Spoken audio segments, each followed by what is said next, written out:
What is your opinion as a Muslim on black people saying that we are the true Hebrews? To be fair, there are a lot of Hebrew Israelite movements in the black community now.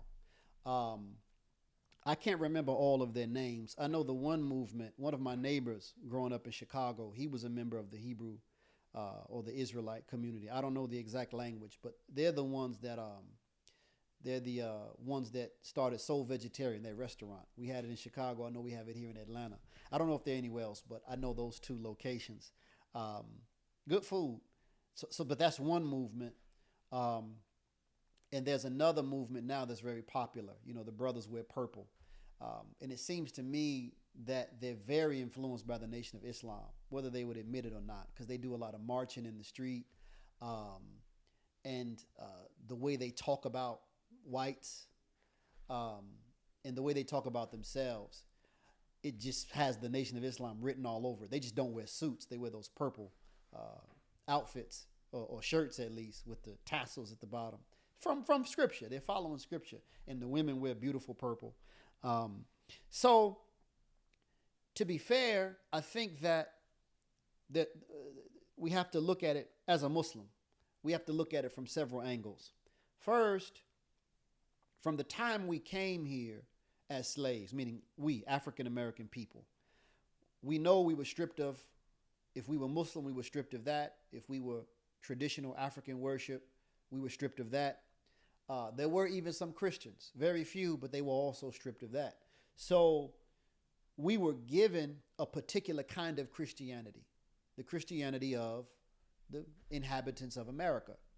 And when our people began to read the Bible and when they began to hear sermons about the exodus of Moses, the suffering of the children of Israel in Egypt, the suffering even under the Romans and the coming of Jesus Christ as the one to liberate or redeem the lost sheep. We can look 100, 200 years ago and find in the writings of, or in the speeches of African American leaders this they saw a parallel between our life and the life of those Hebrew people. And really, when you trace it from, again, you're talking about uh, men like Denmark Vesey, Nat Turner, Frederick Douglass, all the way to Dr. King, all the way to the Honorable Elijah Muhammad. It's literally all throughout our history. Imam W.D. Muhammad. That sort of theme or that view that our life parallels that of the Hebrew people in the Bible, that remains a constant theme in black religious thought, whether Christian, Muslim, or otherwise. That just stays there. You can literally find it amongst, and I think that's interesting. It's like God had it so our history would unfold in such a way that we would see that parallel. And we knew that if Allah, we said God back then, Allah in Islamic language, if Allah delivered those people, he would also deliver us. So the Honorable Elijah Muhammad, even Farrakhan, they're on record, like they're actually on tape. People don't listen to tapes anymore, but they're on record. That's a better way to put it. Saying we are the Hebrew people. I'm saying this to say we have to have context. This is not something that's new to these quote unquote Hebrew Israelite movements. This is something that has been universally recognized in black religious leadership. Recognized meaning that at least there's a strong parallel there. When we read the Quran, Allah, he says in the Quran, I'm coming from Quran now, like as a Muslim, because what I just mentioned is really biblically influenced. But even in the Quran, Allah acknowledges the history of oppression that the children of Israel faced. And Allah, he says, يَسُومُونَكُمْ سُوءُ الْعَذَابِ. They were subjected to the evil, the evil and the harm, and the harm is not even a good word, but the wickedness of the punishment meted out to them by Pharaoh. يُذَبِّحُونَ أَبْنَاءَكُمْ وَيَسْتَحْيُونَ نِسَاءَكُمْ. They slaughtered your sons and they let your women live. Now we know that this is mentioned in the Old Testament when the Hebrew boys were being born and the Pharaoh commanded the midwives to kill the boys. And then in the New Testament, when King Herod was looking for the would-be Messiah. He was expected to be born. This is in the time of Jesus Christ.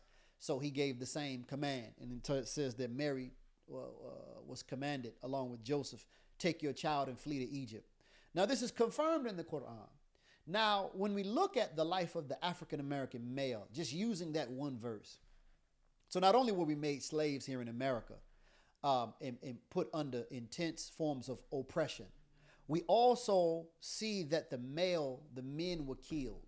The sons were killed. Now, the question becomes, what is a son? A son is a man, is not just a man, it's a young man. When you kill a male child or a boy child, this is a male that doesn't even develop into manhood yet. That's important. Because Allah also says in the Quran, الرِّجَالُ قَوَّمُونَ عَلَى النِّسَاءِ. The men, they translated, are the maintainers and protectors of women.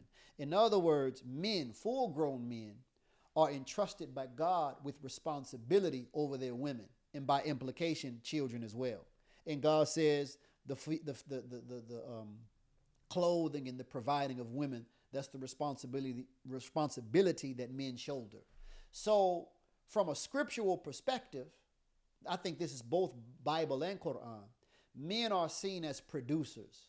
Men are seen as workers, the industrious muscle that protects and leads, provides, etc. And I think this is kind of how they see men in the public.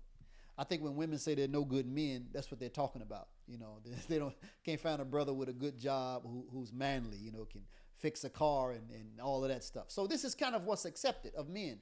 And from that general body of men come leaders of the community. So to kill the boys, what it's really saying is to kill those males before they even realize their full potential as men.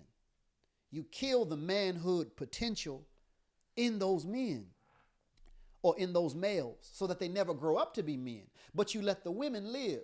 So what that means is that your women and your children, and by extension, your community, is left open to be exploited by those who killed the men off in the first place. I do believe that just looking at it from that angle, there's a clear parallel between the African American condition and the condition of these people that we find in Scripture. So during the time of slavery, the history shows how our men were physically killed. During Reconstruction, our men were physically killed. So many hundreds of lynchings per year coming out of, not during antebellum, but during the Reconstruction years.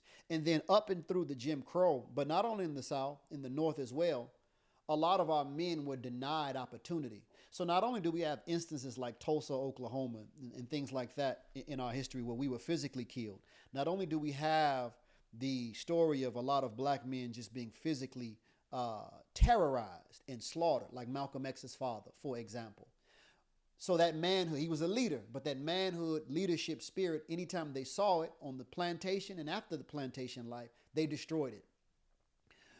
My grandfather told me, he said when I was looking to be an electrician, he wanted to be an electrician. He said that they had two areas back then. It was a regular electrician who worked on homes and commercial buildings, or you could be a TV repairman. And the way the setup was, now this is in the North, in Chicago, they didn't allow black men to become electricians working on homes and commercial properties. They could only be TV repairmen. So we see also that the manhood potential was killed beyond just the physical level. Because if a man is not able to get certain type of work, get into certain type of industry, and exercise certain type of intellectual muscles, then he won't be able to make as much money. He won't be financially competitive to those men who are not having those types of restrictions and limits on them. So that's one thing. Now, when we look at black culture, so what I just mentioned is after Jim Crow. That's even up until civil rights era, on into the 70s, 60s and 70s.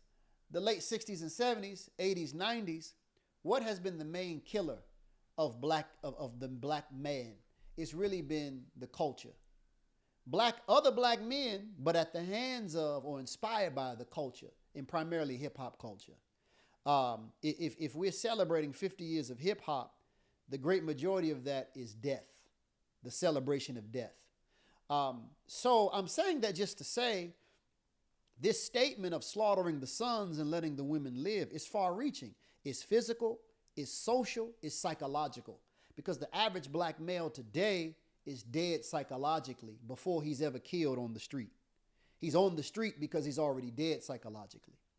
So I'm agreeing with this premise that I'm not saying we are the Hebrews. I'm saying that our life parallels it. Why am I making that distinction? Because in the Quran, in Islam, we are really pulled away from this thing that has really been inspired by the Judeo-Christian world. The Jews made themselves an ethnic group with specific rights and with a specific role in the world and a set of rights before God. They made themselves an exclusive people. And then the white world comes along, and we know the history of colonialism and white supremacy. They made themselves the European and the white man's burden. So this nationalism, this ethnic thing, has really affected us. And I think a lot of African Americans, coming from our experience, we've been struggling to find an identity that we're comfortable with. And that's a natural thing. So I don't criticize those brothers. I don't care if they're Rastafarian. I don't care if they're Hebrew Israelite, they're Nation of Islam. I don't criticize them from the viewpoint of our psychology as black people who have been put down. We were told that our black skin was ugly. Our nappy hair is a deformity, our thick lips, etc. We were raised like that.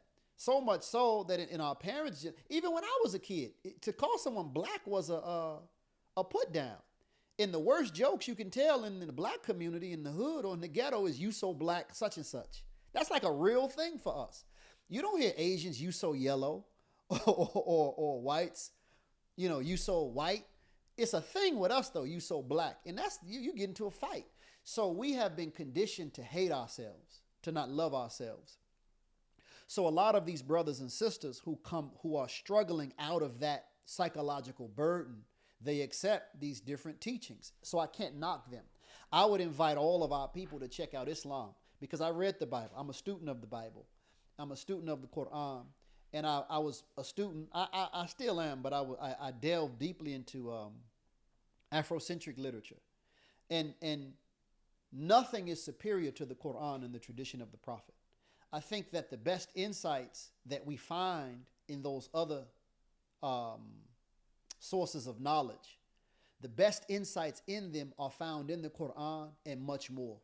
The Quran opens up to us the universe. The Quran situates us to be persons who can shoulder civilization, full community responsibility in economics, in politics, in education, spirituality, everything. I find all of those other traditions. The Bible is probably the second runner-up, obviously, because it's still influenced by revelation. But Afrocentrism and all of that stuff is too weak, much too weak. Though I agree with a lot of their thinkers. Dr. Amos Wilson was a genius in my mind. And in modern times, Dr. Umar, I think he does a lot of good. But I think as a complete system of life, Islam is much superior to those. So I salute those brothers for making a choice to come out of the mental enslavement that a lot of our people are under. But I would invite everyone to check out Islam and to see the beauty of Islam and to know true al-Islam as we know it.